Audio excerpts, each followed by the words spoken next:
Good morning, Nigeria, and welcome to Daybreak on Trust Television. It's a beautiful Friday morning. Ramadan Mubarak to our Muslim colleagues, and happy Good Holy Week. Friday. Good It's Good Friday. Friday. As Christians wind down on their Lenten season, we hope you have had such a wonderful time in close communion with your Creator. I am Sunday Michael Ogu, and it promises to be interesting package for you today. Yes, indeed. And I'm Dashan Hussein. Now, Usman, thank you so much for tuning in. Now, let's take a look at the highlights at this hour. Gunmen adopt traditional ruler in Plateau. Fan, fuel marketers disagreement disrupts passengers' Easter plans. And Nigeria records 823 Lassa fever cases, 144 deaths. Now, a look at the details. Another paramount ruler has been kidnapped from his palace in Plateau State by some gunmen. The kidnapped monarch, His Royal Highness Sunday Dajep, is the district head of the Chip community inhabited by the Ship ethnic group of Pangshin local government area of the state. Daily Trust learned that the district head was kidnapped at about 11 p.m. on Wednesday when the gunmen forced their way into his palace in Chip community along Mangu Shandam Road. The police public relations officer of the Plateau State Police Command, DSP Alfred Alabo, said the command was aware of the abduction. Alabo said men of the command have been on the trail of the gunmen, saying they launched a manhunt for the gunmen as soon as they got the distress call. Moving on, as airlines continue to experience delay over scarcity of aviation fuel, otherwise known as Jet A1, petroleum marketers have been denied access to fuel aeroplanes at Nnamdi Azikiwe Airport in Abuja by the Federal Airport Authority of Nigeria.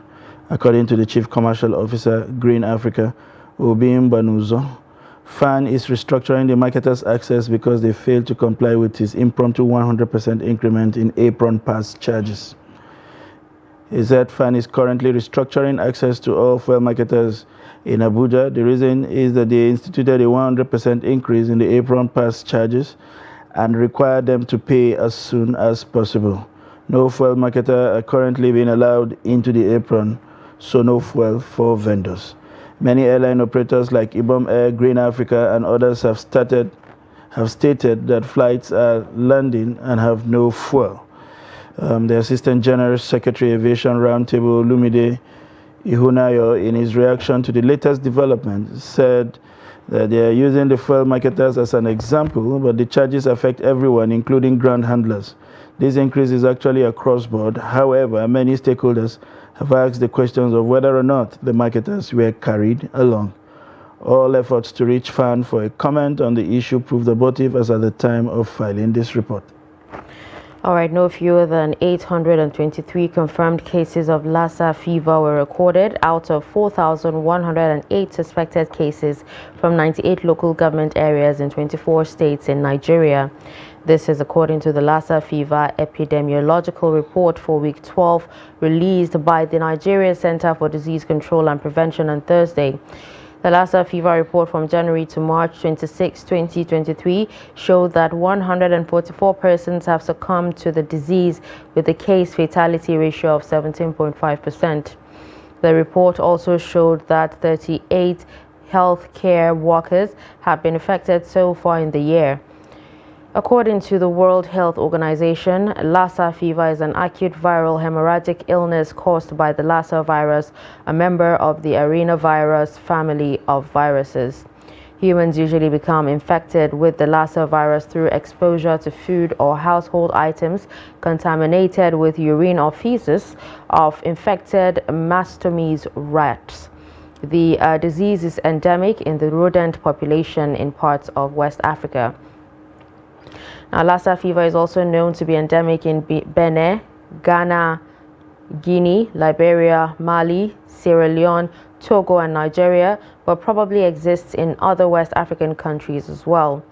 It also said 72% of all confirmed Lassa fever cases were reported from Ondo, Edo, and Bauchi states, while 28% were reported from 3 states with confirmed Lassa fever cases. Out of the 72% confirmed cases, Ondo reported 32%, Edo 29%, and Bauchi 11%. And with that, we wrap up highlights at this hour. And now we move on to packages on the prices of foodstuff and other essential commodities have significantly risen in Kano market as Muslims continue to observe the Ramadan fast. Trust TV correspondent Idris Jibril, who visited some markets in Kano, reports that a bag of pepper is now sold at about 19,000 as against 15,000 before the Ramadan. The report. It is exactly 15 days since Muslim faithful started fasting in this month of Ramadan, hopeful that prices of food items and other essential commodities will come down, but in Kano, traders say the reverse is the case. Well, at the beginning of this fasting, one bag of pepper is between 3,000, 3,500 up to 4,000 naira, but now is between 17,000, 18,000 up to 19,000 naira. Food items like rice, beans and other basic necessities have now increased to about 20% in this month of Ramadan. Before fasting, we used to buy beans at lower price, but now during this fasting the price has actually increased. In fact, most people can no longer afford it because they never thought the price will increase like that. Before fasting, one measuring plate of rice is about between 1,500 to 1,600. But now during this fasting, we are selling it at between 1,700 up to 1,800. So the price have increased, and most people do not thought that this will happen. We don't know why it increased. We used to buy it like that. People in most major food markets of Kano buy perishable goods for their daily iftar, but the price of especially pepper, onions and tomatoes have significantly increased at the moment. Well, most people thought that the increase in the price is from us here in the market. Unfortunately, it is not from us here in the market. Even in the village, we used to buy it at 17,000 naira, 16,000 naira. And when you come here to the market, we used to sell it at between 18,000 naira to 19,000 naira. While they troop in to buy despite continuous price increase, residents are hopeful that things could be better before this year's Eid al-Fitr celebrations. Idris Jubrin, Trust TV News, Kano. Hopefully prices of food stuff would actually drop in the spirit of Christmas and Easter and Ramadan. Because the salaries are not increasing. Exactly, yeah? Everything is just going up. All right, so let's move on to more stories. Determined to access quality education I'll take that again. Determined to access quality education, a 22-year-old armless girl in Gombe State, Mariam Omar, defied all odds to secure an admission to study economics in Gombe State University. Mariam, who was born without arms, uses her toes to write and do other house chores. Trust TV's Ibrahim Ismail reports.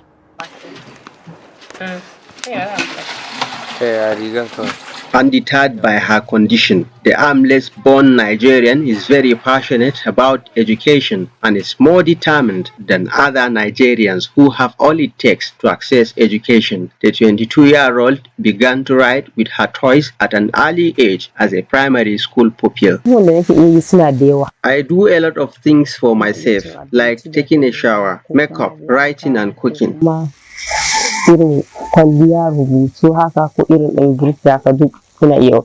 I attended primary and secondary schools. I copy notes and write assignments with my toys without the support of anyone. Mariam, who sat for the Unified Tertiary Matriculation Examinations UTME, has been admitted to study economics at the Gombe State University GSU. Despite her condition, she is ready to adapt to the new learning environment in the university. I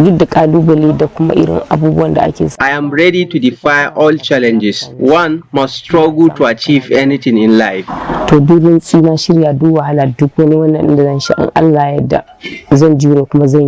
It is about determination. I will endure all the difficulties to study, inshallah. ba ka duk wani kalubalen da zan fuskanta bi izinin Allah zan jure akai don yin karatu Allah ya yarda. The 22-year-old is now seeking for financial assistance to register in the university and pursue her career. To su ma matan zai zama to karatu ya mutu. Girl child education is very important. A lady will educate her children if she is educated, even if she did not get a job. You can differentiate between an educated and illiterate woman. Daga ta wannan wacce makaranta ce. For Mariam Umar, being armless is never a barrier to her academic pursuit, but rather a God-given talent to be different from the rest. My name is Mariam Umar. I am 22 years old. Ibrahim Ismail, Trust TV News, Gombe. Moving on, bulldozers of the Federal Capital Development Authority on Thursday left hundreds of Jabi Dakibiu residents homeless after pulling down their marked buildings as part of efforts to preserve the original master plan of the nation's capital. Trust TV Sheffield Suleiman went to the demolition site and reports that victims of the exercise say they were taken unawares as most of them were at work, only to return and meet the remains of their structures with properties looted by hoodlums. All you can see here is the ruins of the recent demolition exercise here at Jabi Dakibiu, where bulldozers of the Federal Capital Authority demolish a number of houses. As you can see, the houses here have been flattened by bulldozers. And of course, the victims of the exercise are everywhere, salvaging what they can salvage out of the ruins of their houses. It's a very rowdy situation and pathetic, with victims of this recent demolition exercise finding it difficult to cope with this devastation. Some of them have left for work only to come back and discover that their houses have been pulled down by these bulldozers. There are families with children who are also rendered homeless as a result of this exercise. It has become almost a routine here in Jabi and other places where you can find perhaps buildings that are done by people who are not given the necessary approvals to do so. Last time they come, they just mark the houses. So they just come this morning. We just wake up this morning. We come here say, when we come pack our things. So before we know, now they come demolish everything. Nothing. Nobody give us anything. We spend our money to build houses here. Nobody, they not give us anything for here. Even though the house is not approved, suppose say you are a citizen of this country as a Nigeria by birth, then you are entitled because this is a federal capital. One of my neighbors, this man, this my neighbor, he call me, Madam Gunners, you there here see demolition they come or say Dogini. Demolition, my con dey for Friday, boy, I see the hot now, they cook, now I just come. I say, what happen before you know, I see people don't they carry kaya, they waka. I say, shoo, I don't see this one before, not with my first time. What in me, I want try to talk, we say now, this one I do like this, is good. This is my room, it's safe con, this is my kitchen, and this is my bathroom. There's nothing to get. I have to dig ground to get clothes, and right now my clothes, all the clothes I dig ground to get, I can't even wear any of them. Right now I'm so frustrated that I don't even have what to change and wear as a woman. Where do I start from? And I'm a stranger here, no family here. I just come here to work and survive. The families you can see behind me are rendered homeless. You can see their properties left here. That is the much they can even salvage out of the demolition exercise that took place here. Most of them with young children, of course, don't know where to go. They are calling on the authorities concerned to come to their aid. From Jabi Dakibiu, here in Abuja, Nigeria's capital, Shapiro Suleiman, Trust TV News. It's really a sad one, Sunday. I don't understand. Is it that there's no notice given to them beforehand, or is it that they just, the buildings don't are care? marked. The buildings are marked. It's just that the demolition agents come at night, like the thief. They take them unawares. So basically, once your building is marked, it's an indication that yes, anything can happen. Yeah, at any time. So these people usually we understand that they don't have options. So, like the lady who actually said, she just got back from work after hearing about it, and all her clothes, everything. But shouldn't the authorities wait for people to actually move out their stuff before, going ahead with the exercise? It's a difficult one.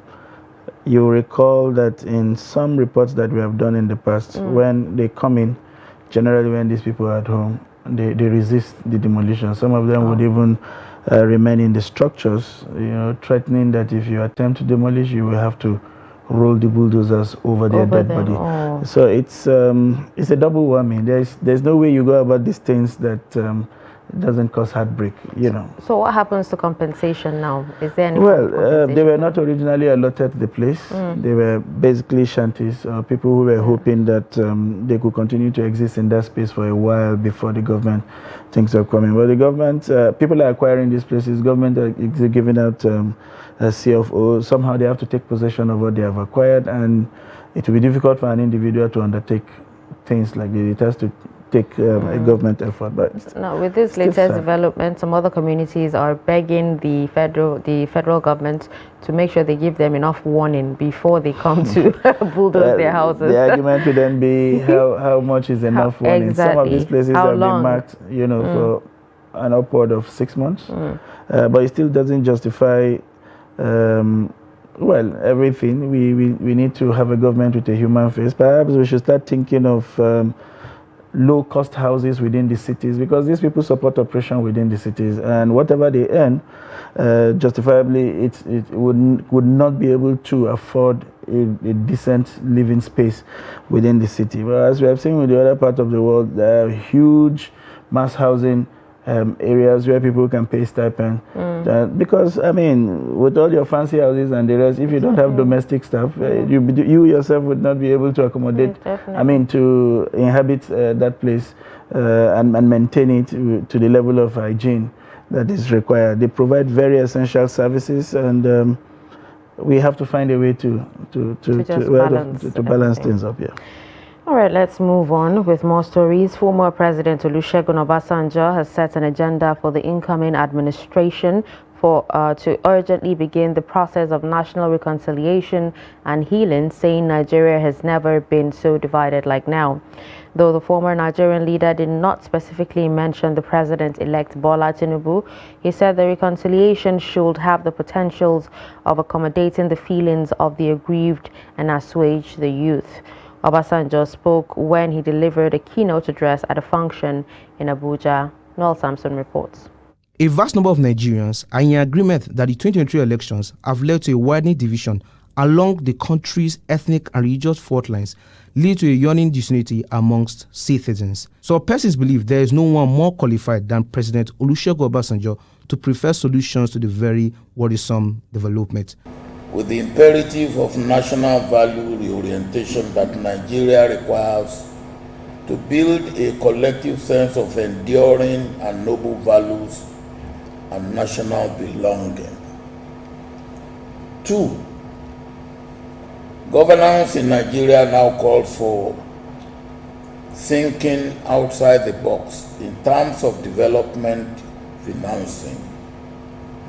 This has become inevitable in the face of Nigeria's dwindling fortune in oil revenue, Nigeria's huge foreign indebtedness, and the urgency of diversifying Nigeria's monocultural economy. We cannot be spending like drunken sailors on frivolities and corruption and expect development and growth. Such situation cannot take us into the fourth industrial revolution already underway, or prepare us for the fifth. The former president also speaking on what the incoming administration should do to deliver a more responsive governing style that will address the yearnings of Nigerians. This is where reforms comes in. My deep insight about the operational logic of the bureaucracy derives first from my military background. And by the time I resumed as president in a democratic dispensation in 1999, I was already convinced from my rich experience in governance about the great benefits a focused government could derive from a capability-ready and professionalized civil service deployed to the imperatives of democratic governance. As Nigerians earnestly await the incoming administration, there is a growing consensus that there must be a paradigm shift that will enable the achievement of sustained long-term economic growth and employment, changes in income distribution, and improved access to basic needs. Noel Samson, Trust TV News, Abuja. And that's a wrap on news reports on the this morning. We'll take a short break. When we return, we'll serve you newspaper headlines. Please don't go away.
necessarily tribal or regional.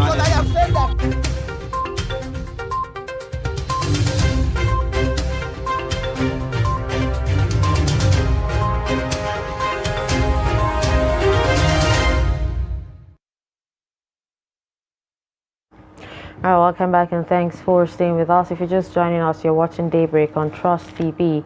Now it's time for the newspaper review. Let's take a look at the stories on the front pages of the national dailies. The lead story on Daily Trust is what we will be talking about right now. We'll start with, it says, subsidy removal. Experts flay federal government's $800 million palliatives. Say amounts just 6% of 6 trillion naira annual subsidy. It will be 2,000 naira one-off support per citizen and no lesson learned from 16 billion naira wasted on Shopee in 2012. You can find details of that on page 4, and below that story is a pictorial of President Muhammadu Buhari presenting a souvenir to the outgoing ambassador of the United Arab Emirates, and also that of Angola to Nigeria, and in Abuja yesterday. We also have below that, many mourners killed in fresh attack on Benue community. Buhari sacks Saratu Umar as NIPC boss. On page 9, reps mandate 5-year practice for doctors before leaving Nigeria. Many missing as boat capsizes in Bayelsa. And at the top of the page there, 10th NAS. APC governors give yardstick for choosing principal officers. Airlines cancel flights as fan oil marketers clash in Abuja. And in sports FIFA rankings, Nigeria slips to lowest position in 4 years. Details on page 31. These are some of the stories on Daily Trust newspaper.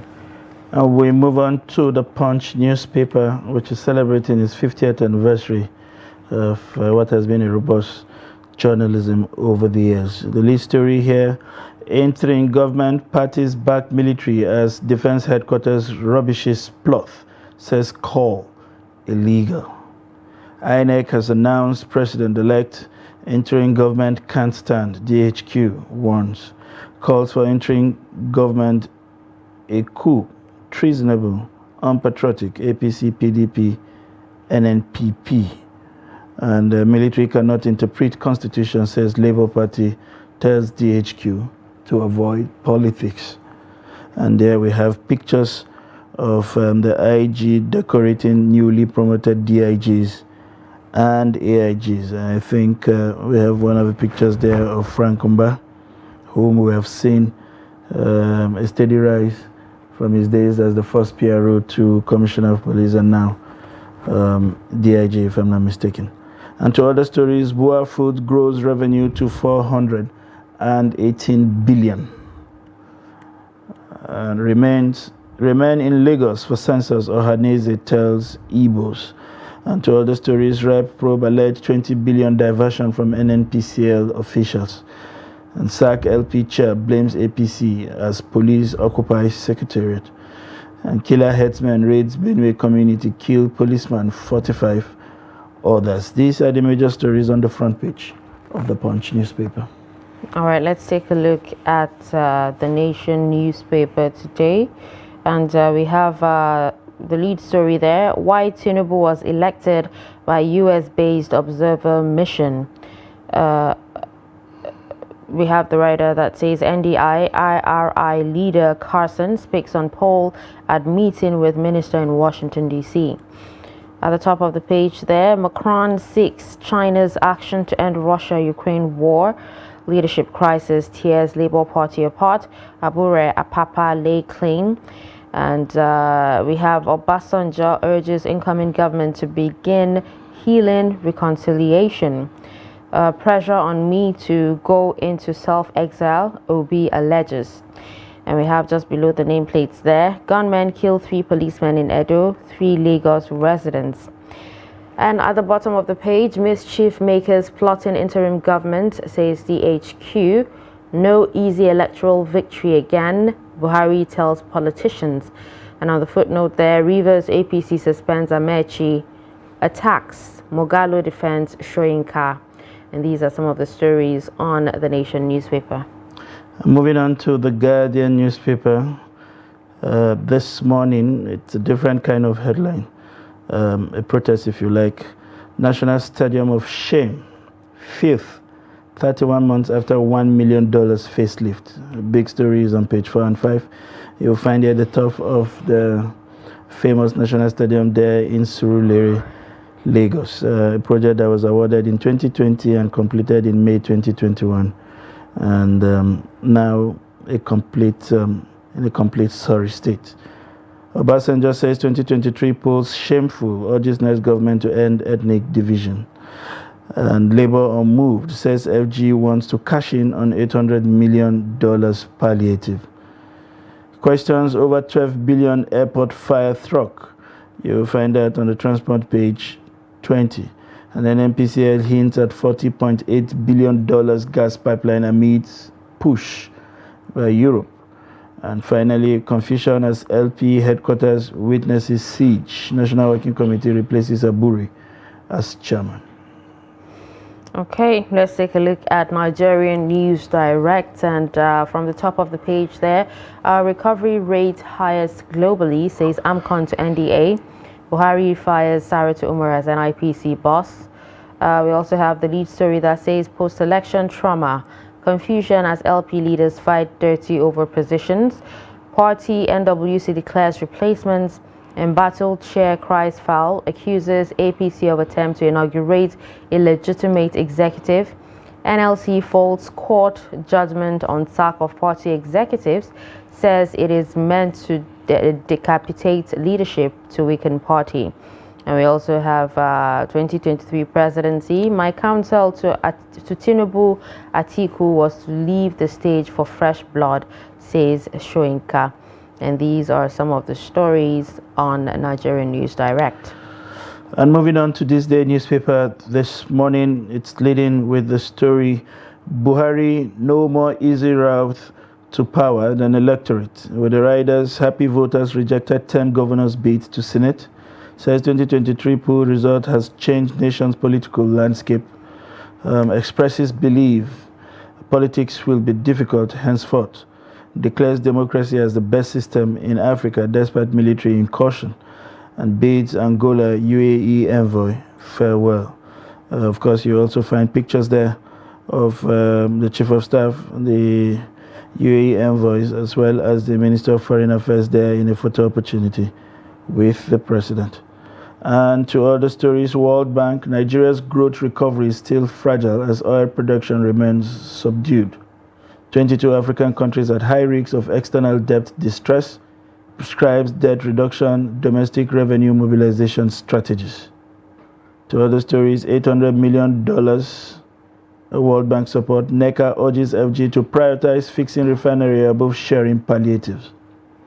And armed police take over Labour Party national headquarters. With the last story there, Obasanjo's next government must strive to end nation's ethnic division. Believes such moves may heal, assuage enraged Nigerian youths. Says he's too old to keep quiet as his letterman obligation demands truth. These are the stories on the front page of this day newspaper. All right, and with that, we're done reeling out some of the stories on the front pages of the newspaper this morning. We'll move on to our guest in the studio. And as usual, he's Nuruddin Abdullah, editor, 21st Century Chronicle, joining us for an in-depth analysis of some of these stories. Good morning. Good morning. And thank you. I think we need to stop telling you good morning because you're more like our co-anchor every Friday. You become a co-anchor. Yeah, I thought you would add some adjective in describing Nuruddin. Maybe you would have said the robust. Thank you so much for joining us today once again. All right, so let's start with the glaring headline on Daily Trust newspaper talking about the aftermath, supposed aftermath of the subsidy removal.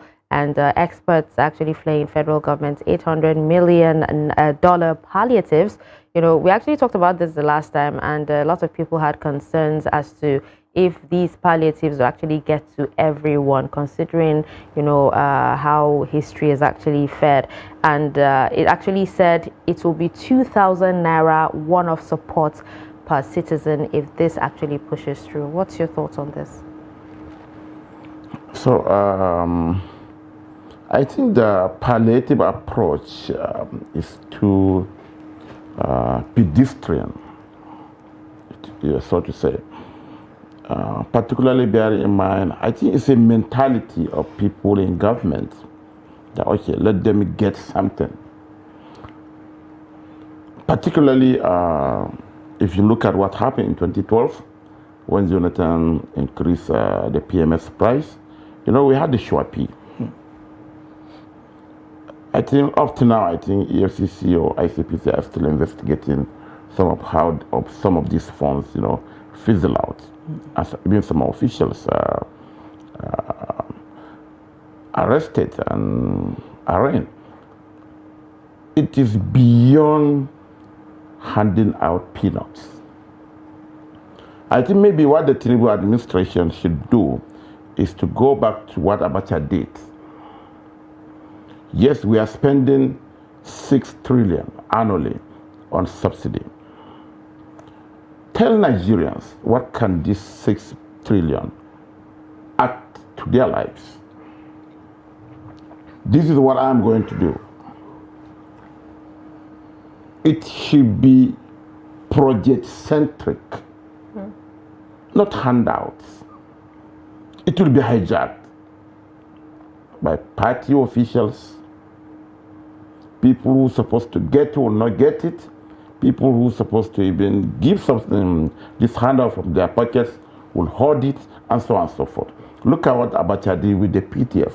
How much did he increase in the pump price at that time? But almost all over the country, at that time you could see the PTF roads, PTF hospitals, PTF blocks of classrooms, and so on and so forth. So it should go beyond handouts. We are spending 6 trillion now. We have 6 geopolitical zones. Let's pick the first here. Build confidence. Instead of just spending this money. Yeah, you'll pay higher for the PMS. But this is what we're going to build for you. We have 6 geopolitical zones. Pick at least one major project. It could be health, it could be a factory, it could be school, it could be whatever. 1 trillion naira per geopolitical zone. Do it for the first year and see what happens. But now you're talking about 800 million World Bank grant. So what happened the following year? What happened to the 6 trillion? Are you going to rechannel it back, excuse me, to the budget that will fund the lives of some top bureaucrats and politicians? No. Let's know what you are doing with the 6 trillion. Then Nigerians will believe you. But $800 million, you know, it's too pedestrian the way these people think. Interesting perspective there. Interesting also is the fact that the current president and Minister of Petroleum was also the chairman of the PTF. One would have thought that he would have had that handout ready for all of this, what appears to be a socialist approach to governance, but that will be a conversation for another day. Yesterday, the Federal Airport Authorities, in a seeming clash with petroleum oil marketers, shut its doors to the marketers and prevented the supply of Jet A1 fuels to the station, and thereby crippling operations of the airline from whom you are supposed to also take cost. What did you make of the incident yesterday over an alleged 100% increase in troopers' charges? Should it be the time, and is this the best approach to carry out those kind of enforcement? You see, Nigeria is a very funny country. The incident was not only embarrassing, but you know, Nigeria, we are the biggest economy. other African countries should learn from us. But unfortunately, and it happened here in Abuja. Not in one remote state in the northeast, southeast, or what have you. And I don't know actually the mentality of our people in uniform. You remember these same FAN officials? The federal government has okayed them to bear arms. They are not yet bearing arms. But look at the violence they are trying to. I remember when the announcement was made that the FAN officials now will bear arms out of it. There were reports that there were celebrations in Lagos, MM2 and MM1. Yes, we are going to match them. Because there are sometimes there are clash between the FAN officials who they believe they are the landlord of the airport. And the efforts of and the DSS officials, the custom officials, the immigration officials, and so on and so forth. It is unnecessary. Very, very unnecessary. So they want to bear arms. They say that Air Force officials, DSS, we are intimidating them. I was telling a friend, I said, I'm afraid there will be shootout between these two agencies or more in our airports because of some ego-driven tendencies. What happened yesterday was simply egoistic. And I hope the FAN officials responsible for this should be publicly reprimanded. One would have expected that since this is there and the kind of discomfort it caused people, that they would have even issued a public apology, but rather they were trying to justify why the action was necessary, whether or not it cost other people hundreds of thousands of naira in business operations or meetings or not. Another thing is nobody takes them to court. The damage, the loss they incur, and some of the stakeholders of the aviation sector, particularly here based in Abuja, you know, if you take them to court and hold them responsible, maybe they will begin to nip their egoistic tendencies so that, you know, the country can move forward. We hope that the Minister of Aviation will tackle this madness before he leaves. All right, let's talk about what's happening, you know, the crisis brewing in the Labour Party. And it actually seems like a repeat of what's actually happening between Njoku and Oye. You know, a lot is happening in that party at the moment. And, you know, some of them are actually blaming the APC, you know, for what's going on in it. Yes, what is happening in Labour actually is not surprising if you look at the political trajectory of parties, of popular parties that lost elections. They lost the national election. And if you see how the Labour came to be what it is today, it was an amalgamation of different characters who agreed to come together and pursue a political goal, winning election, particularly at the national level. But that did not happen. You remember in 2011, during Buhari's CPC, something happened like that. After he lost the presidential election, the chairman of the presidential council, presidential campaign council, his long-term ally, right from the Buhari days, the TBO days, Salahama resigned. The secretary of the campaign council, Alaji Bubagaladima, equally resigned. You understand? And this, they have been with him since he started his political sojourn. You understand? Senator Hanga, he's now back, who gave his property as the headquarters of the party, equally had issues, and he left. So it's a recurring dismal. Unfortunately, Nigerian politicians particularly are still unable to figure out ways of managing their parties in defeat. You remember even take the ANPP, the major opposition party before the birth of the APC in 2013. The moment they lost election, 2007 for instance, there was government of national unity. That was the carrot dangled before them. The ANPP national chairman donated his son as advisor to the president. Exactly, you remember. Some of the key governorship stakeholders, like from Borno, Ali Modu Sharif at that time, he donated his in-law as a minister. Jirima Bakura was one of the key MPP. So automatically, when that carrot was dangled before them, there was scramble for it. So the whole party collapsed. So what is happening in Labour, you know, is not something out of the usual. Managing the fortune of a political party in defeat, particularly popular. CPC was very popular when Buhari came. Obi, you see what happened. He gathered almost 6 million votes. High expectations. And there will be blame game. Okay, Dashan didn't do this, Mr. Sunday didn't do this, I didn't do what have you. So it's usual with our, maybe we have to learn. All right. We saw the governors there giving out conditions for how the Senate president would emerge.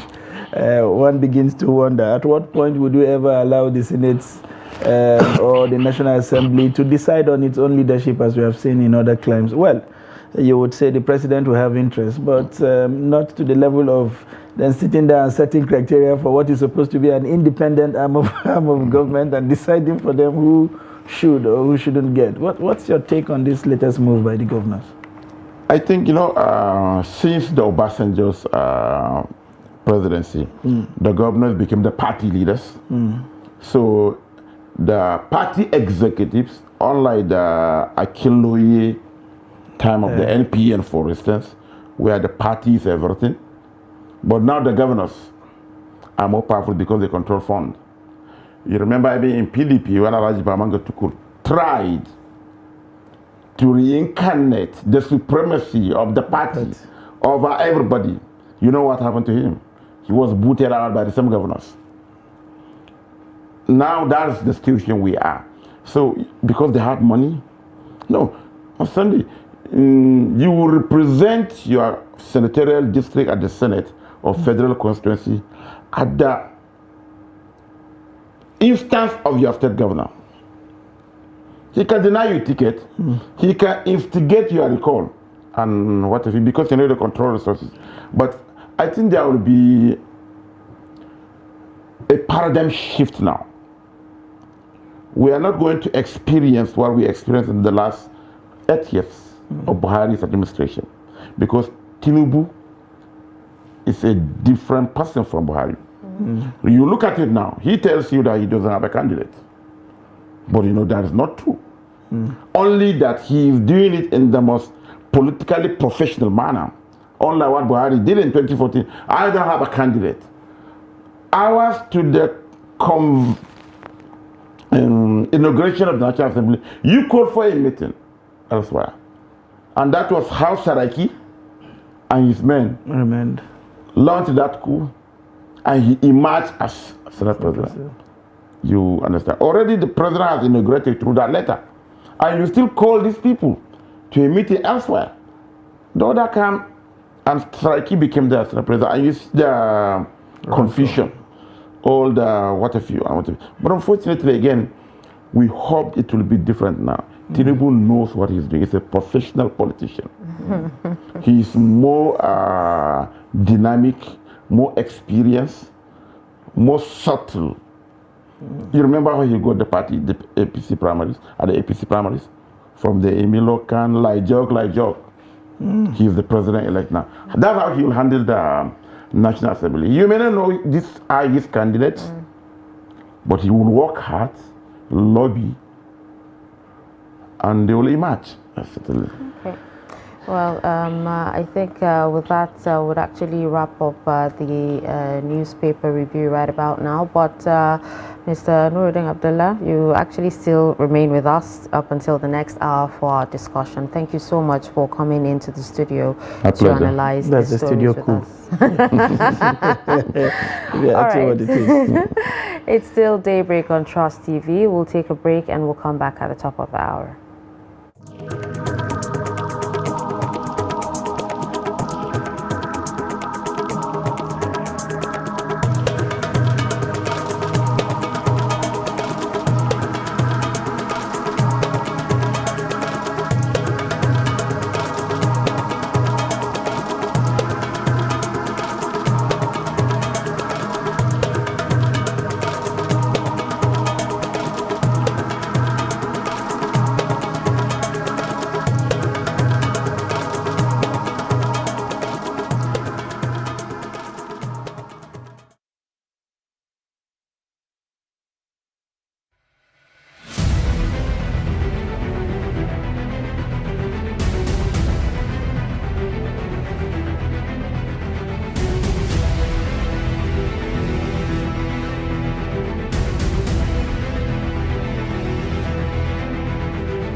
That's great. It's good to see you.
documenting the Nigerian story.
Welcome back. If you're just joining us, it's Daybreak on Trust Television. It's 8 a.m. in the morning, and this train set sail since 7. But not to worry. If you've missed out on some, I'm sure the ones that are coming in ahead are even more interesting. We promise to give you all the best from this morning. I am Sunday Michael Ogun. And I'm Dashan Hussein Ausman. Thank you so much for staying tuned. And moving on to highlights, news highlights on the it is built on the couple's daughter died in Kaduna fire accident. Group 6, 35% political appointments for women in Ekiti. And 46 killed in fresh attack on Benue village. All right, let's take a look at the stories. A couple and their daughter have been reportedly burned to death while asleep during a fire incident in Kafanchan town in Jama'a local government area of Kaduna State. Details of what caused the fire incident remain sketchy, as residents say they only saw smoke coming out of the house around 11 p.m. on Tuesday. Now, a neighbor of the victims, Maikano Abdullahi, who also lost his properties to the inferno, explained that all efforts made by those who came to the house to rescue the family members from the fire failed. He said the fire started around 11:03 p.m. He explained that those around could hear the wife scream for help, lamenting that they couldn't do anything to help as the fire had gutted the room. The deceased, Njumai, is a staff with Nigerian Railway Corporation. The Jama'a Emirate Council, through the Madaiking Jama'a and the district head of Fada, Alhaji Audi Muhammad, and the council chairman, Jama'a local government, Yunana Barde, paid a condolence visit to the family members of the deceased at their home in Jama'a Street, Kafanchan, after the burial according to Islamic rites. All right, I'm moving on to other stories as the process for selection of political appointees begin in Ekiti State. The executive director, BAM in Gillard Foundation for Sustainable Development, Ms. Olua Tumininu Adedeji, has urged Ekiti State Governor Biodun Oyebanji to abide by the 35% affirmative action in the appointments of women into offices. Adedeji hailed the composition by the governor of a committee on political appointments, describing it as the single largest and right opportunity to achieve a minimum of 35% of political appointments for women in Ekiti State. The executive director, in a statement titled Request for 35% Affirmative Action in Political Appointment made available in Ado-Ekiti on Thursday, hailed Oyebanje for not having relented in the pursuit of his promise, particularly by enlisting qualified women into the service of the state through appointments. As part of efforts to achieve the 35% affirmative action in women's appointment, Adedeji said the foundation, through the Stop Violence Against Women in Politics campaign, secured the commitment of all candidates for the 2023 Ekiti governorship election to fully implement the Ekiti Women Agenda when elected. At least 46 people have been reportedly killed in Umogidi village of Entekpa Adoka district in Otukpo local government area of Benue State. The same village suffered invasion by armed men on Tuesday, during which 3 people were killed. Chairman of Otukpo local government area, Bako Eje, whose son was also killed in the latest attack, told our correspondent on telephone that the armed men surrounded the village again Wednesday evening, barely 24 hours after the first attack, and opened fire on the inhabitants. Eje said as of Thursday afternoon, 46 corpses have been recovered, while many are still missing. Many people are still missing. The chairman said his son and other relatives were victims of the latest attack, which occurred about 5 p.m. on Wednesday, while mourners were burying the 3 other deceased. Very unfortunate incident there, and that marked the end of our news highlight for the hour. Moving on to our packages. On the hour, prices of foodstuff and other essential commodities have significantly risen in Kano market as Muslims continue to observe the Ramadan fast.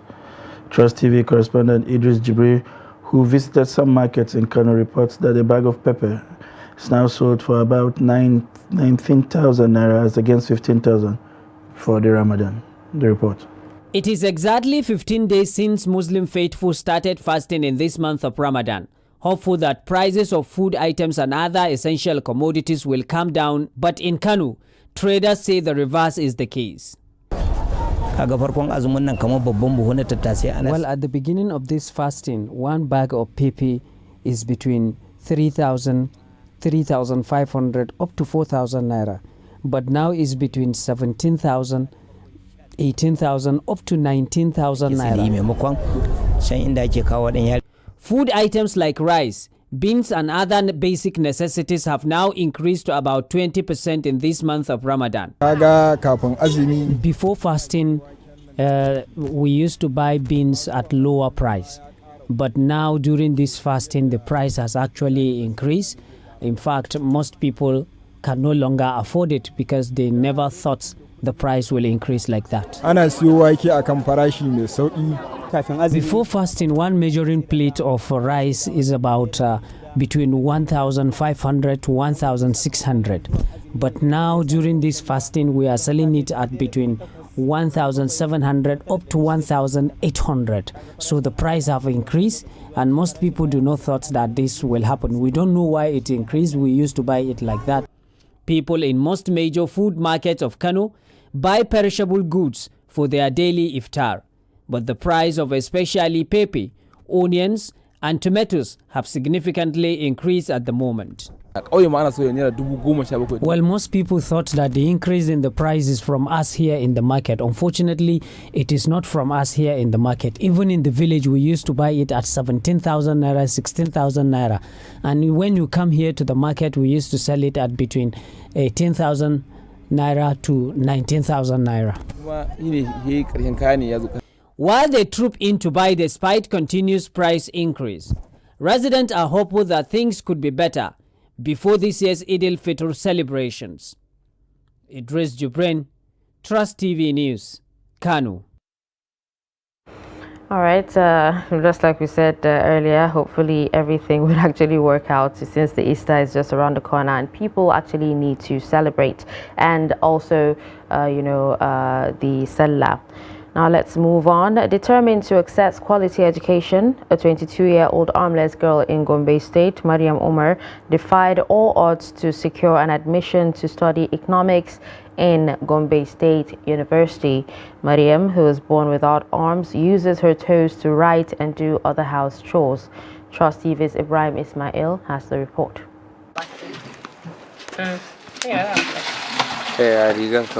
Undeterred by her condition, the armless-born Nigerian is very passionate about education and is more determined than other Nigerians who have all it takes to access education. The 22-year-old began to write with her toys at an early age as a primary school pupil. I do a lot of things for myself, like taking a shower, makeup, writing and cooking.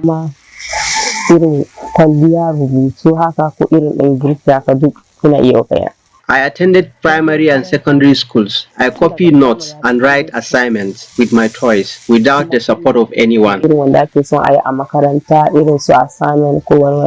Mariam, who sat for the Unified Tertiary Matriculation Examinations UTME, has been admitted to study economics at the Gombe State University GSU. Despite her condition, she is ready to adapt to the new learning environment in the university.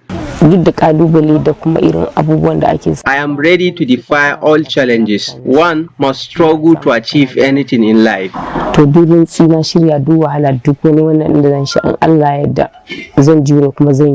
It is about determination. I will endure all the difficulties to study, inshallah. The 22-year-old is now seeking for financial assistance to register in the university and pursue her career. Girl child education is very important. A lady will educate her children if she is educated. Even if she did not get a job, you can differentiate between an educated and illiterate woman. For Mariam Umar, being armless is never a barrier to her academic pursuit, but rather a God-given talent to be different from the rest. My name is Mariam Umar. I am 22 years old. Ibrahim Ismail, Trust TV News, Gombe. A very impressive story there from Gombe, proving once again that there is ability in disability. Bulldozers of the Federal Capital Territory on Thursday left hundreds of Jabi Dakibiu residents homeless after pulling down their marked buildings as part of efforts to preserve the original master plan of the nation's capital. Trust TV Shafiu Suleiman went to the demolition site and reports that victims of the exercise say they were taken unawares, as most of them were at work only to return to the remains of their structures with properties looted by hoodlums. The report. All you can see here is the ruins of the recent demolition exercise here at Jabi Dakibiu, where bulldozers of the Federal Capital Authority, demolish a number of houses. As you can see, the houses here have been flattened by bulldozers, and of course, the victims of the exercise are everywhere, salvaging what they can salvage out of the ruins of their houses. It's a very rowdy situation and pathetic, with victims of this recent demolition exercise, finding it difficult to cope with this devastation. Some of them have left for work only to come back and discover that their houses have been pulled down by these bulldozers. There are families with children who are also rendered homeless as a result of this exercise. It has become almost a routine here in Jabi and other places where you can find perhaps buildings that are done by people who are not given the necessary approvals to do so. Last time they come, they just mark the houses. So they just come this morning. We just wake up this morning. We come here say, when we come pack our things. So before we know, now they come demolish everything. Nothing. Nobody give us anything. We spend our money to build houses here. Nobody, they not give us anything for here. Even though the house is not approved, suppose say you are a citizen of this country as a Nigeria by birth, then you are entitled because this is a federal capital. One of my neighbors, this man, this my neighbor, he call me. Madam Corners, you dey here see demolition dey come or say dogini. Demolition, my con dey for fire dey burn as e dey hot now e dey cook pokotokotoko. Now I just come. I say wetin happen before you know I see people just dey carry kaya dey waka. I say shoo, I don't see this one before. Oh, not with my first time. Oh, wetin me I wan try to talk with say now. This one I do like this, e good. This is my room, it's safe con. This is my kitchen and this is my bathroom. There's nothing to get. I have to dig ground to get clothes, and right now my clothes, all the clothes I dig ground to get, I can't even wear any of them. Right now I'm so frustrated that I don't even have what to change and wear. As a woman, where do I start from? And I'm a stranger here, no family here. I just come here to work and survive. The families you can see behind me are rendered homeless. You can see their properties, left here. That is the much they can even salvage out of the demolition exercise that took place here. Most of them with young children, of course, don't know where to go. They are calling on the authorities concerned to come to their aid. From Jabi, Dakibiu, here in Abuja, Nigeria's capital, Shafiu Suleiman, Trust TV News. Former President Olusegun Obasanjo has set an agenda for the incoming administration to urgently begin the process of national reconciliation and healing, saying Nigeria has never been so divided like now. Though the former Nigerian leader did not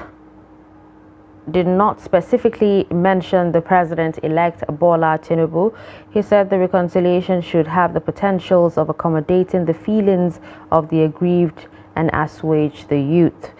Obasanjo spoke when he delivered a keynote address at a function in Abuja. Noel Samson reports. A vast number of Nigerians are in agreement that the 2023 elections have led to a widening division along the country's ethnic and religious fault lines, leading to a yawning disunity amongst citizens. So persons believe there is no one more qualified than President Olusegun Obasanjo to prefer solutions to the very worrisome development. With the imperative of national value reorientation that Nigeria requires to build a collective sense of enduring and noble values and national belonging. 2. Governance in Nigeria now calls for thinking outside the box in terms of development financing. It has become inevitable in the face of Nigeria's dwindling fortune in non-revenue, Nigeria's huge foreign indebtedness, and the urgency of diversifying Nigeria's monocultural economy. We cannot be spending like drunken sailors on frivolities and corruption and expect development and growth. Such situation cannot take us into the fourth industrial revolution already underway or prepare us for the fifth. The former president also speaking on what the incoming administration should do to deliver a more responsive governance style that will address the yearnings of Nigerians. This is where reforms comes in. My deep insight about the operational logic of the bureaucracy derives first from my military background. And by the time I resumed as president in a democratic dispensation in 1999, I was already convinced from my rich experience in governance about the great benefits a focused government could derive from a capability-ready and professionalized civil service deployed to the imperatives of democratic governance. As Nigerians earnestly await the incoming administration, there is a growing consensus that there must be a paradigm shift that will enable the achievement of sustained long-term economic growth and employment, changes in income distribution, and improved access to basic needs. Noel Samson, Trust TV News, Abuja. Moving on, President Muhammadu Buhari on Thursday told 2 outgoing ambassadors that democracy is still the best option in spite of military takeovers in some parts of Africa. The president received 2 envoys at the State House. There, His Excellency Eustaquio Junaro Cubato of the Republic of Angola, and outgoing ambassador of the United Arab Emirates Fahad Obaid Al-Tafak. The president assured the two countries that his administration will take advantage of mutual interest and continue to improve on the existing relationship.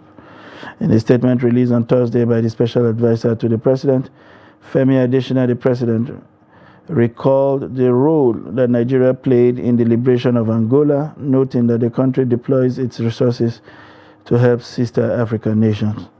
He underscored that in spite of military coups in some parts of the continent, democracy is still the best option. Cubato thanked the president for being the champion of anti-corruption in Africa, degrading the Boko Haram insurgency group and providing what they describe as wise leadership to the country. All right, ahead of a rainy season, residents and commuters at Tiga and Rurum towns of Reno and Bebeji local government areas in Kano State are lamenting over non-repair of cut-off roads due to heavy floods that ravaged farmlands and rendered roads hardly accessible last year. Salim Umar Ibrahim visited the areas and files this report. Ahmad Abdurrahman, alongside their schoolmates, are children of school age within the age bracket of 15 years. They travel from Rurum Town to Government Technical College, GTC Tiga, in search of Western education. For these young pupils, their only challenge is no less than a dilapidated and abandoned road they play every day while going and coming back from school.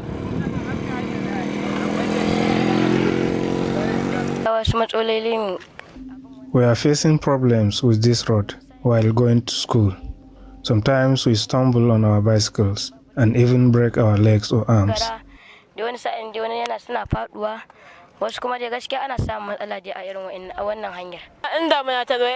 the rainy season commences, we have to stop going to school because we can't pass across. 6 months ago, this road that connects Rurum and Tiga towns was affected by heavy flood, which washed away hectares of farmlands belonging to residents of these areas. While the incident subjected the people to extreme hardship, they are now entertaining fears that in few months, another rainy season will set in and nothing has been done to fix their problem. Once rain drops now, we can't access this road due to the slippery nature of the place. We don't have roads. Since the first rainy season, this place breaks away. We were then using canoes. We need serious repairs in. Despite the rocky surface, this bridge is on the verge of collapse as its basement has been eaten up due to heavy water force passing through. It is now partially sitting on a rocky surface with the roads holding it all broken away and commuters are still using it.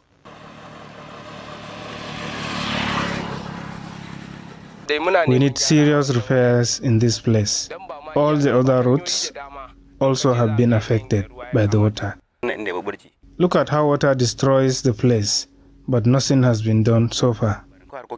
Tiga, Dirmawa, Boys Quarter, Sarkin Kogi, Rurum, Sabuwar Kaura, Ruwan Kanya, Gidan Tsamiya, Doka, Dargai, Rantan, Sata, Panisau are among few communities who use this route. It serves as the only route used to convey business activities, among others.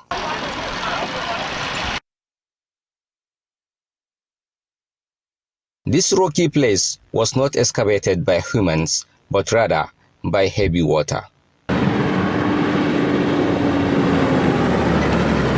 Heavy-duty trucks, vehicles and drivers were not excluded in this as they shared the plight.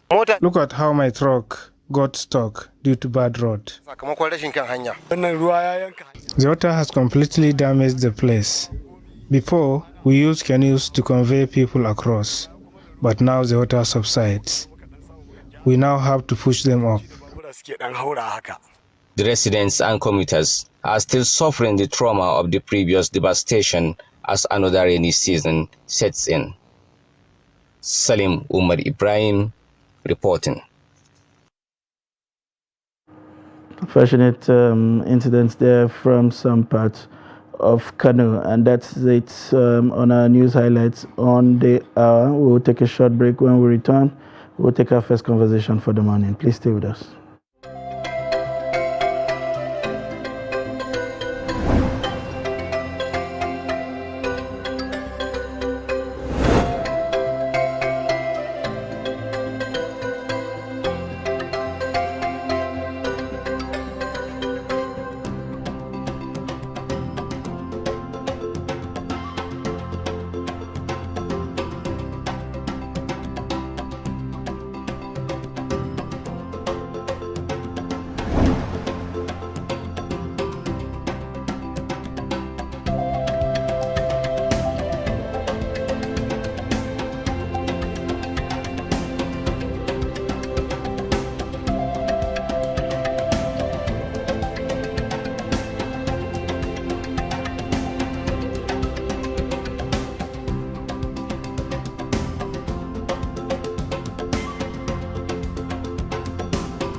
All right, welcome back. And now it's time for our first discussion.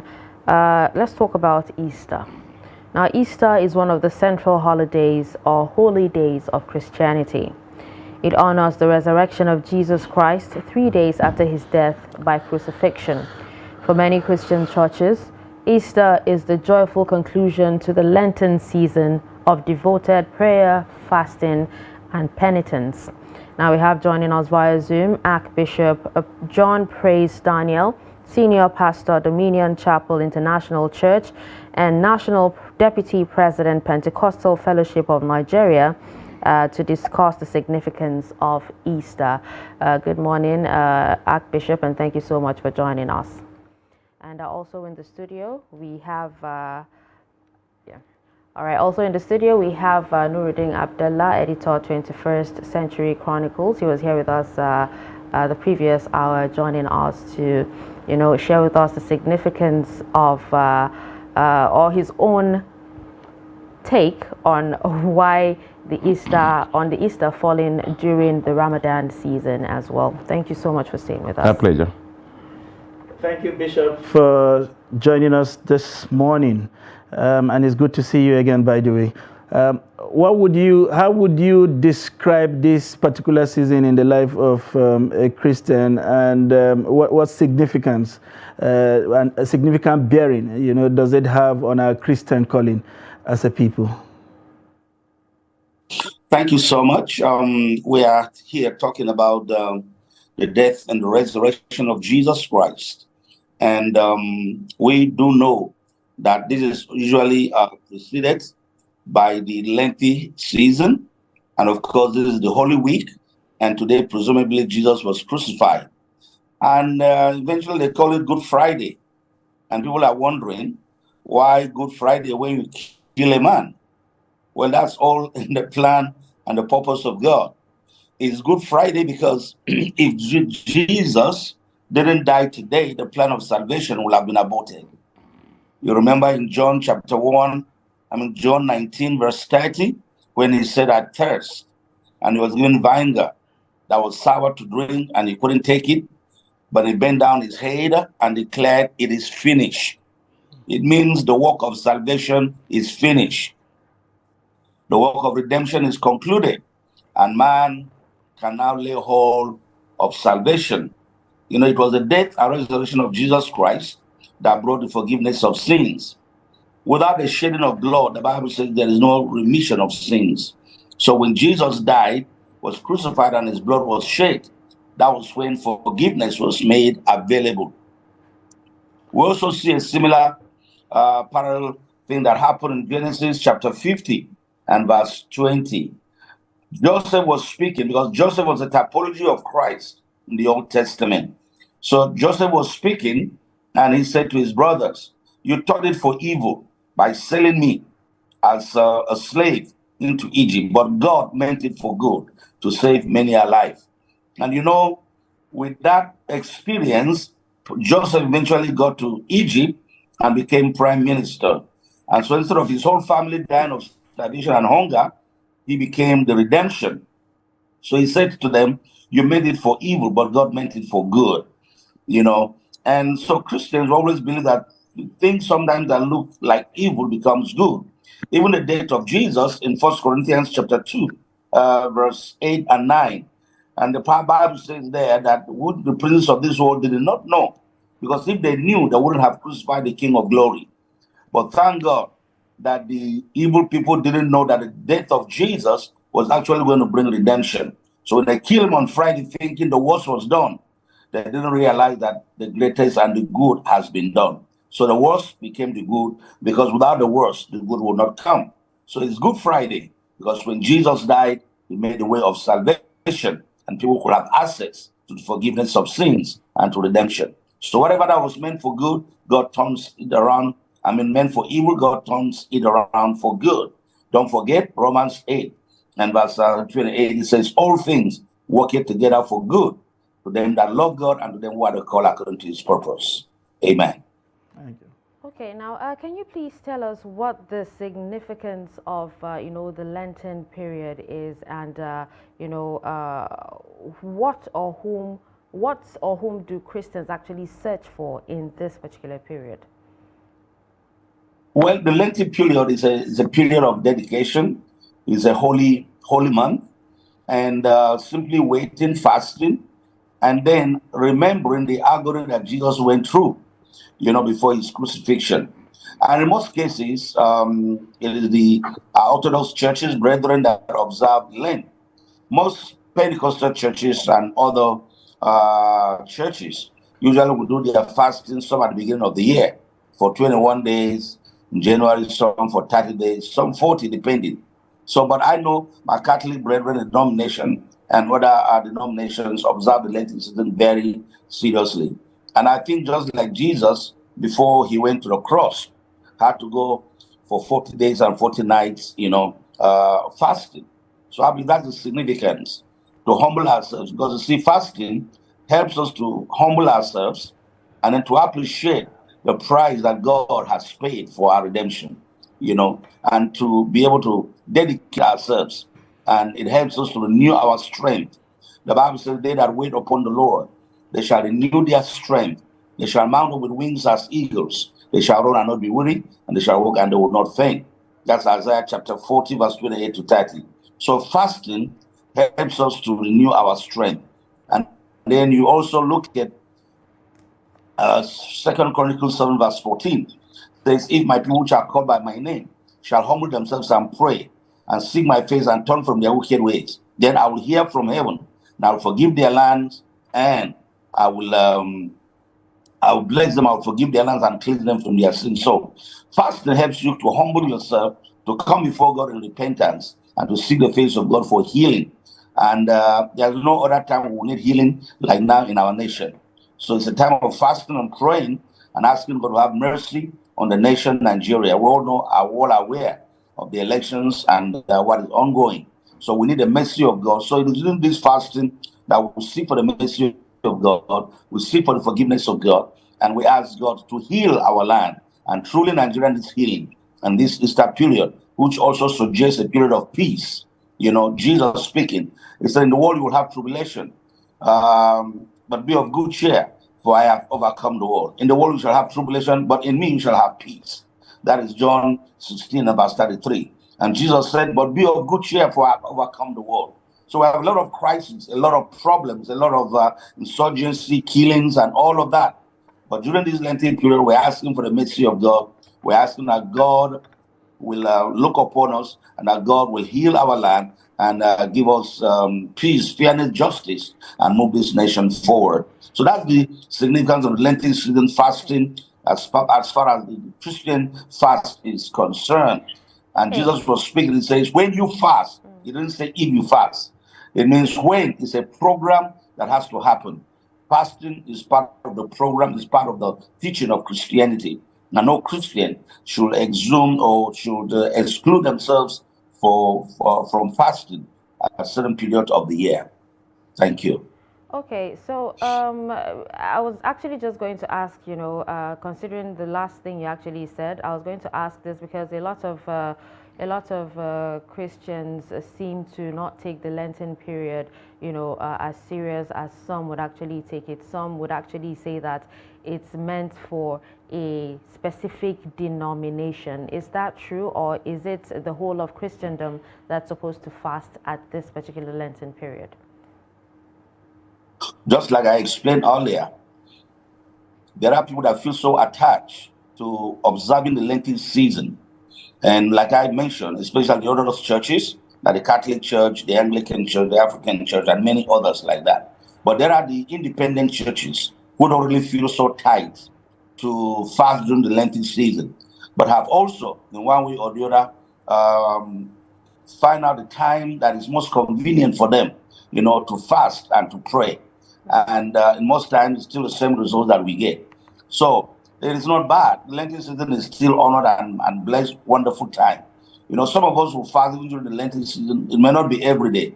There are some of us permanently all through the year, every week fasting once or twice or 3 days in the week. In the new month, and then once every week. Most of us do that. But then, specifically, we will observe a lot of churches, especially the Pentecostal churches, to which, by the grace of God, I serve as the national deputy president, will do most of their fasting prayers within January and February. All right. Some 14 days, some 21 days, and subsequently like that. So that's the situation. Not that fasting during the Lenten season is bad. That's right. But it's just that they found it convenient to have different times in which they can fast. All right. Thank you, Bishop. Did you hear me? It's like I was cut off. All right. Thank you, Bishop. Let us get some perspective from Nuruddin, who is also here with us. You would, as you know, it's a significant time in our country because the two major faiths seem to be observing the fasting about the same time, which is a coincidence that we see only once in a while. How significant is it that at a time like this, everybody seems to be going through a moment of sober reflection and introspection on our ways generally as a people, individually as a people and collectively as a nation, and looking at what we could do better, areas where we could cooperate better, and all of that. How significant is it that these two faiths are meeting at this point of supplication? I think it's very significant, bearing in mind even the situation in the country. We are just coming out of an election, very tense elections. And again, if you look at what the Archbishop said, the two faiths are cousins. They are the two, the largest, to say, branches of the Abrahamic faith, Judaism, Christianity, and Islam. And you talk about the length of the fasting, and fasting even in Islam is one of the most significant. It's an act of worship that you do between you and your Lord. In the Holy Quran, Bismillah ar-Rahman, God said, Ya ayyuhallazina amanu kutiba alaykumus siyamu kama kutiba alal ladzina min qablikum la'allakum tattaqun. I have mandated fasting to you like I did people before you, so that you should fear God. It's an act of worship. You can give zakat, you can give sadaqat just to show up. You can pray when somebody normally pray, but because there are so many people are going to pray, you say, okay, only you step back, you pray. But fasting is an act of worship that it is you and your God. You can fast now, you can get into a bedroom and drink out of it. So it's the only thing that links you up on. And why is it significant again? It's an art of worship that the rich, the poor, the high, mighty, the rulers and the ruled, those in the urban areas, those in the rural areas do share the same thing. Abstinence from food, drink, and sex. So you share the same, feel that hunger. You understand? So that at least if you are somebody that is given a position of authority, you will know what the people at the downtrodden are feeling at the same time. Talking about the interfaith relationship, for instance, like I said, the two major faiths are cousins. You do length as a matter of dedication. Same thing with fasting. Total commitment. You do an overhaul of yourself. You understand? And that is why during that time, good neighborliness, you give more alms, you share the little, a cup of tea like this. A date, the Holy Prophet said Allah will admit you into paradise if you can share a date, just one date, half of it with your neighbor and whatever. So I believe, particularly we are coming out from a very fractious, ethnic and religious inclined general elections, but look at where we are today. So it's a time, like he said, for a sober reflection. God did this thing not by accident. We as people have to live together happily. Christianity talk about good neighborliness, love thy neighbor. Islam talk about peace and what? Peace to yourself, peace with your neighbors, peace with your creator.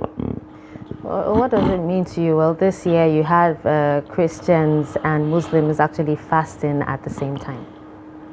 I think that is it. I remember, was it in 2000? I was an intern in one of the newspapers. Was it here in Kaduna? Coincidentally, the Eid al-Fitr, I think, and Easter, and not Easter, and Christmas. Christmas, yes. Okay. Happened same day. You understand?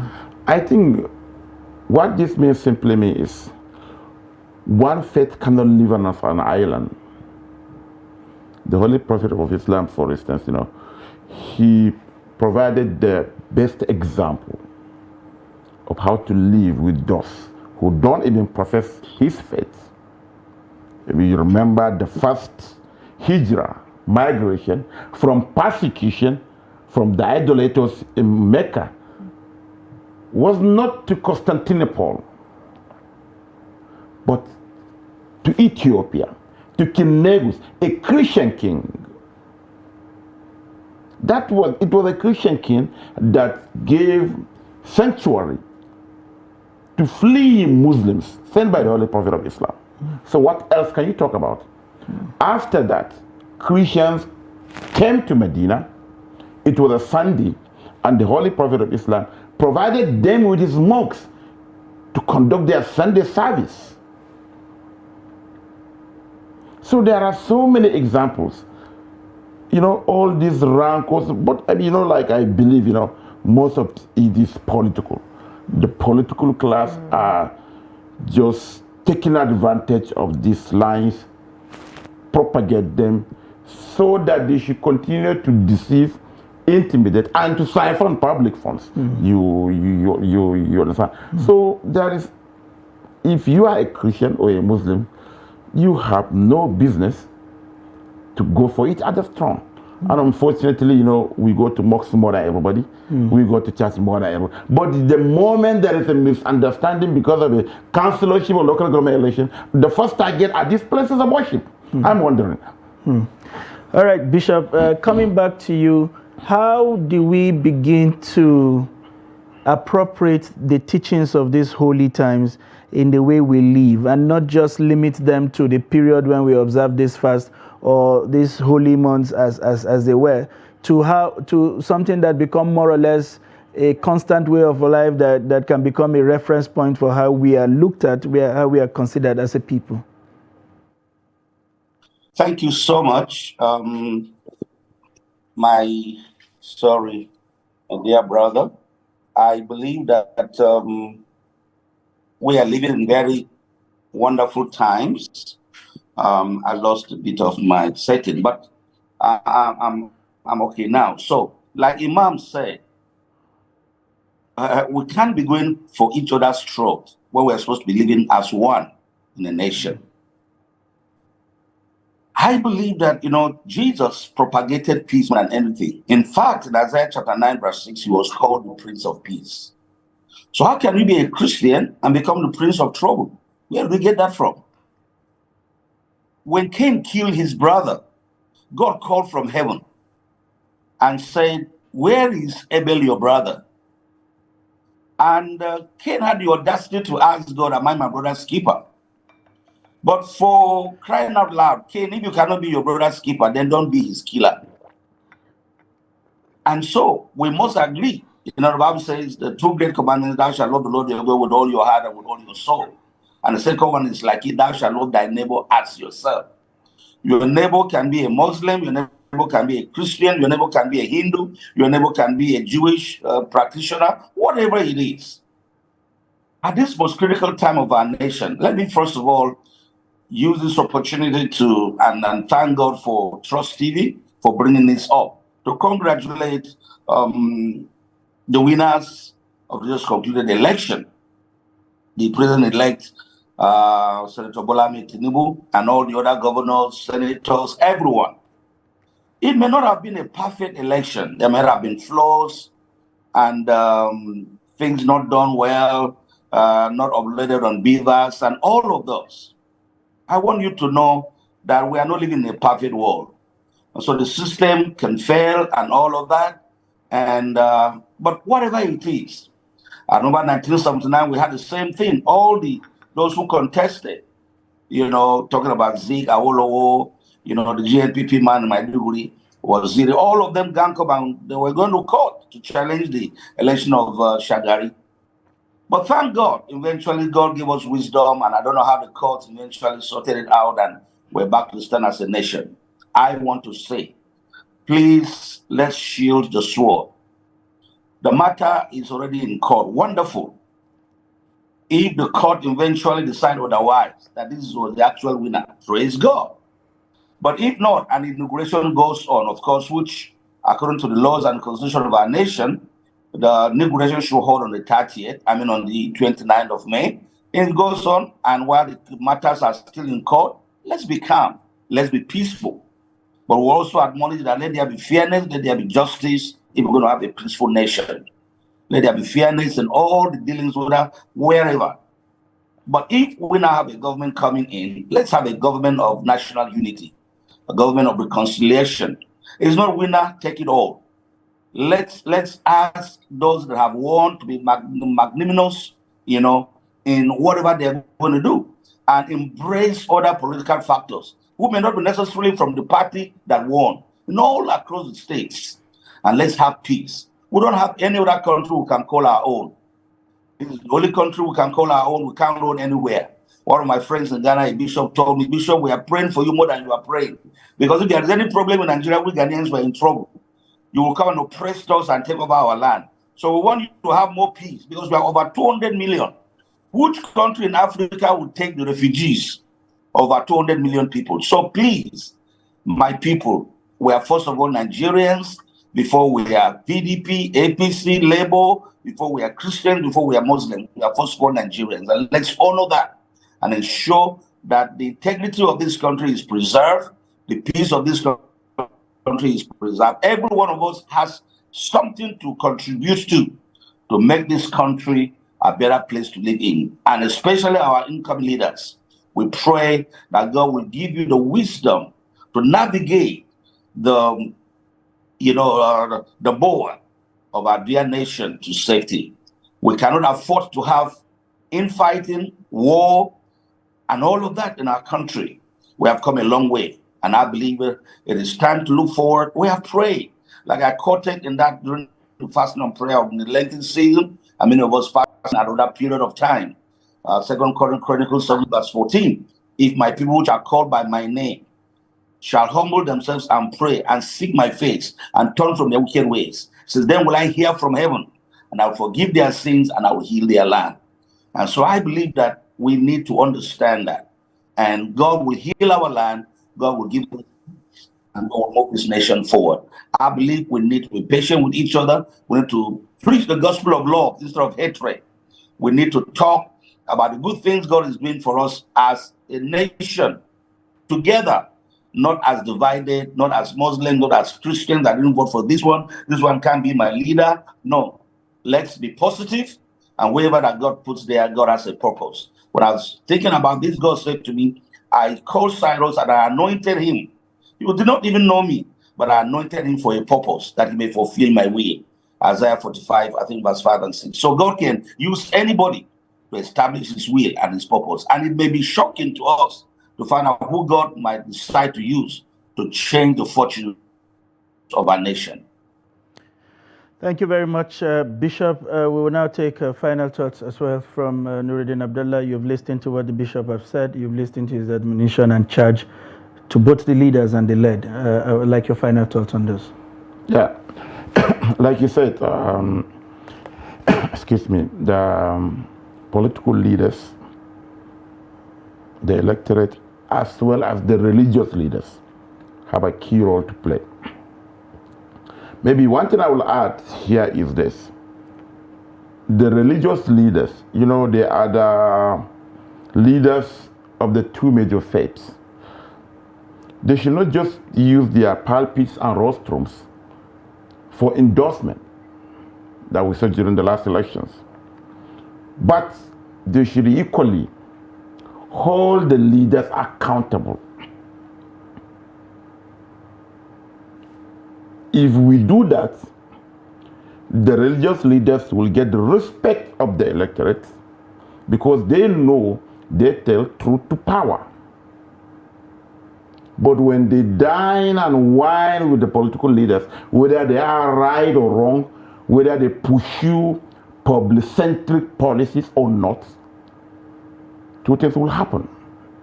They will lose the respect of their congregation.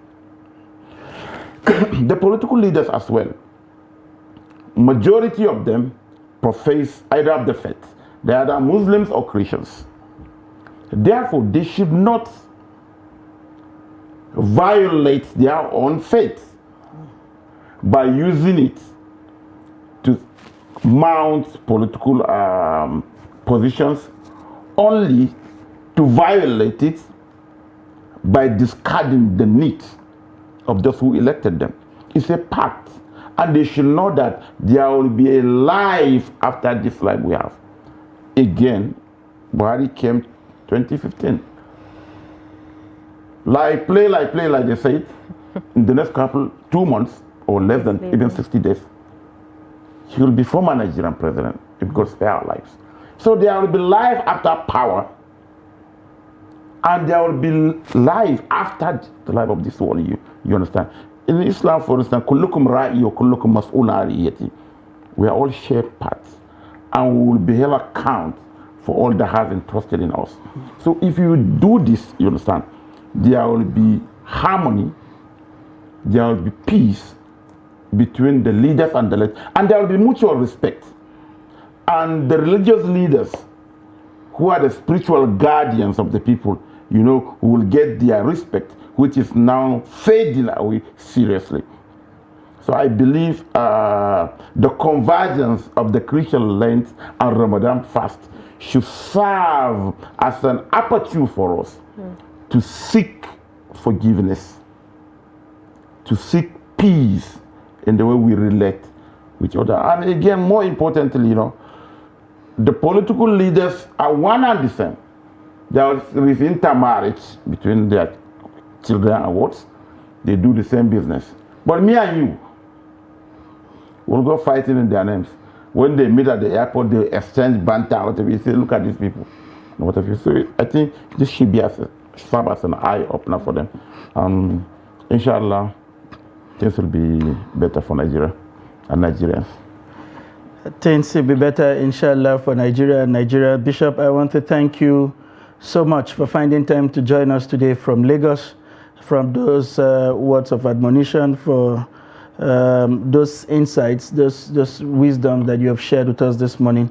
And we hope that you continue to pray for Nigeria and Nigerians, and so that somewhere in the nearest future we would rediscover the country of our dreams, where everyone will look up and say, indeed, I am a Nigerian. Once again, thank you very much for being part of the show this morning. Thank you so much. I appreciate for the opportunity. Thank you. And to Nuruddin Abdallah, as always, today we have kidnapped you and given you so many roles. We want to thank you for living true to your commitment to this profession and to your faith. Thank you very much. Thank you very much. Incidentally, I don't know how you will deal with my Easter chicken. You'll be fasting, so I presume. Yeah,